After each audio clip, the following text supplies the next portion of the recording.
Alexis Monsanto shares with us how he went from being a medical student in the Philippines to running an atelier in Melrose Avenue, a renowned fashion district in Los Angeles.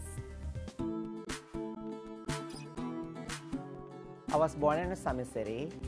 I grew up in Jimenez, Misamis Occidental in my childhood. I grew up in a middle-class family and I have one sister.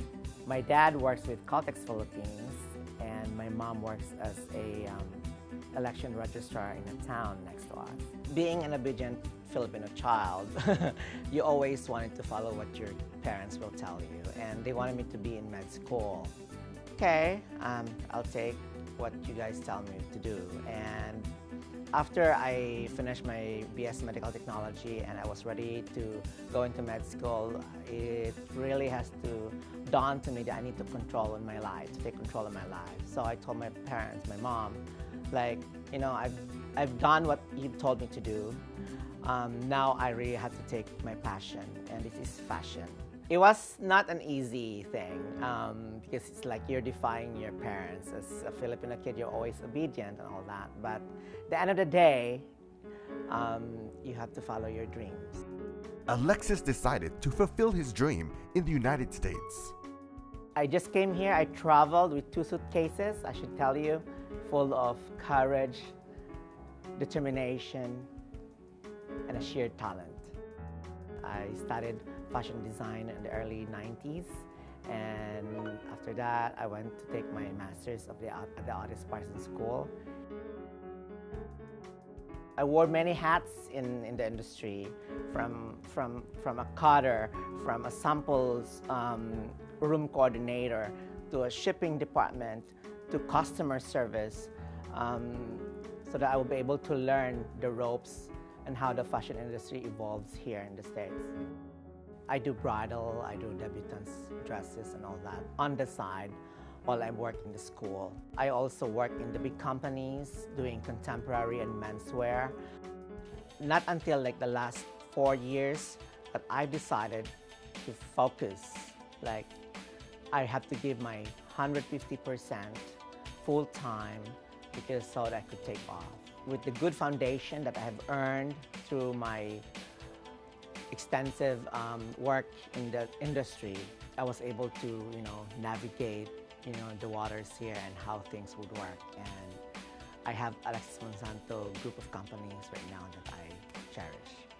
I'm always inspired by the work of Valentino, Alexander McQueen, Stephanie Rowland, you know, or Ramiel Ali. Those are the other designers that I kind of look up with. If I may have to describe to you about my work, my line is, I should say it's classic and timeless. For the Alexis Monsanto atelier, that would be my evening gowns and bridal stuffs. That's the couture designs that I do. You have to be confident, and by being honest to what you can deliver, what you can do, that's very important. Integrity is the key. I work with some studios, I work with TV shows. I have really good relationships with creators of shows that I developed along the way living here in the city. They just love me for who I am. So whenever they have a new show, they give me a break out of it. I've worked with Flower Films, with Drew Barrymore, Kate Beckinsale, to Charlize Theron. I have made tops for Jessica Alba. Of course, I have Lea Salonga. Alexis has established good working relationships with notable people in Hollywood, from celebrities to television show creators. His garments have appeared in hit television shows, and his dresses have graced the red carpet at the Grammys. I've worked with Flower Films, with Drew Barrymore, and made some costumes for her. I was topped by the PR of Kate Beckinsale. So when she attended the Harvey Weinstein Oscar party, I also had Kaya Jones from Pussycat Dolls. She wore my stuffs in the Grammys. So Charlize Theron, I have made stuffs for Jessica Alba, Kristen Stewart, Of course, I have Lea Salonga. She's my favorite. With a range of Hollywood celebrity clientele, Alexis Monsanto is ready to take center stage in Philippine fashion. You have to prove yourself worthy here, that you could do things that you could deliver. So what I did, I worked so hard, do the job that I can do, get assimilated in the mainstream market, get my stuffs in the department store, my designs, which is being carried by major stores. I have to prove that, to myself.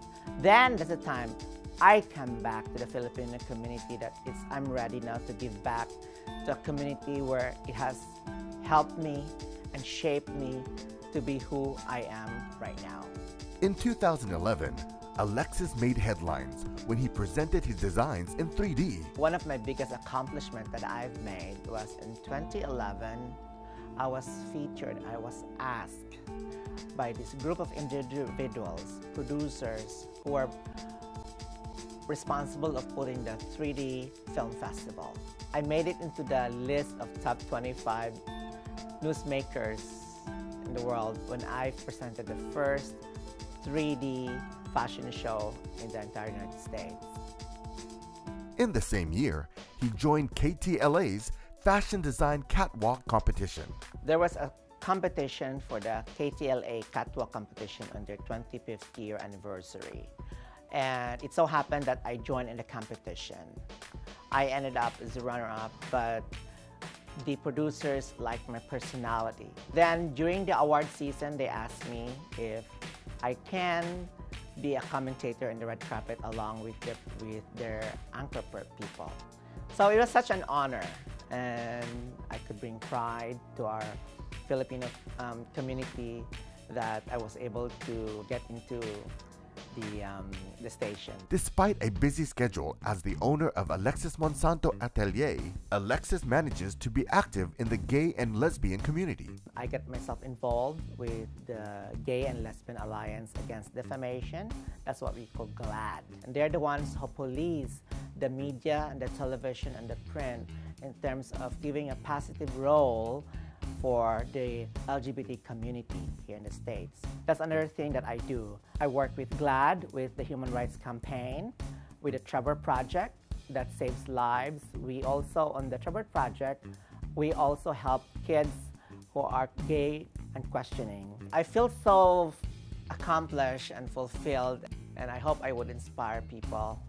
I have the passion, and I have the tenacity to be there and to reach out for your star. I mean, the realm of possibilities is out there if you just have to work on it. The challenges that I met, I failed many times, I get up many times, but I was able to develop that strength, and that strength has made me where I am right now. 5-10 years from now, I will still be doing shows. I will be doing it in a large venue. I may do a show in Paris or in New York. And I should say, it's only one-way ticket. You ticket to go up. You don't get a ticket to go down.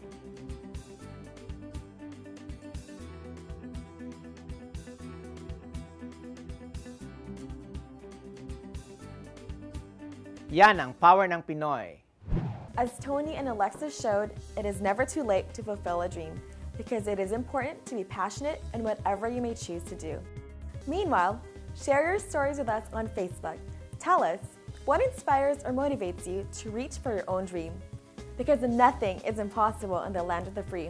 As long as you plan ahead, pray each day, and aim to be the best version of yourself while helping others do the same. Dahil yan, ang power ng Pinoy.